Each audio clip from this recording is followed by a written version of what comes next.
of people have woken up this morning, it's a cold day. Are you worried about the winter and what impact it could have on this hospital? I am worried about the winter. I think the whole NHS, as you and your viewers will know, is under huge pressure this winter. This hospital is one of the busiest A&Es around. We're the only hospital in Essex that's busier than us is Basildon, which is a lot bigger than us, and we have significantly less bed space than they do. So, but we have been fortunate. Again, I'm sure you've heard about the money that some A&Es, not everybody, has been given. We were given some along with our partners in the West Essex East Herts community. So that's means that we've been able to invest in some more staff, put some different processes and capacity in. And like you might have seen as you came in the front of the hospital, we're putting a new ward there. So I know that's making parking more difficult for people, and I can only apologise for that. But actually to be able to get an extra ward, give us that bit of extra capacity in the winter, is really, really important to help make sure we get patients through A&E in the winter safely. And also, if I could make a plea, well, I've got the opportunity, people only come if they need to.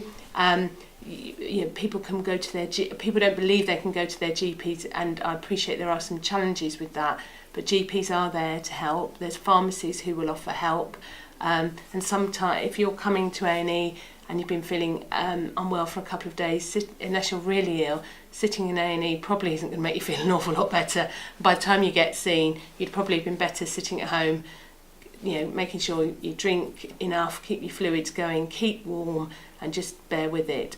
Accident and emergency, it is what it says. It's for accidents and emergencies.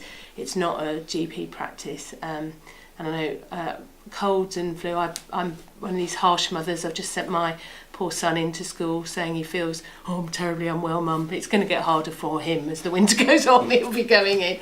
But the more people who, we know that over 60% of people who come to A&E don't need to come, and if you think about that volume of people who need to be seen and checked and referred to somewhere else, that's taking people away from the very sick people who do need to be seen and need to get through A&E as quickly as possible. And 60% of people don't really need to come here. That's a frightening figure, isn't it? Yeah. I could, as a journalist, I could sort of glibly say, do you think some people need to man up? But some people may need just to reflect on their condition. Well, that's so individual cases, I'm not going to comment on those, but yes, 60%. I think there is something about asking people, as I just have, to think, do you really need to come? Do you really want to sit in A&E and wait? If you do need to come and you're really unwell, then that's what we're there for. If you're really unwell, it's an accident or emergency.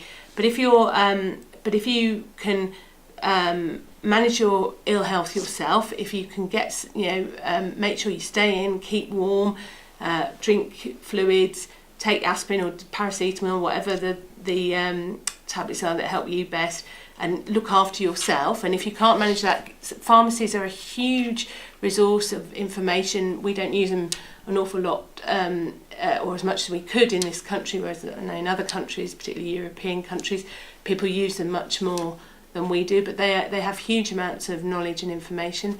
People make sure they have their flu vaccinations, that will all help. Flu is a very, very serious illness, and it can actually kill young people and frail older people, and we saw some of that in the last flu outbreaks over the last couple of years. So looking after yourself, getting support from where you can, and if you need to come, then come. We don't want to turn people away who really need it. We won't turn people away, that's not what we do. But the more that people can go elsewhere, the more our resource can be best directed at those people who most need it.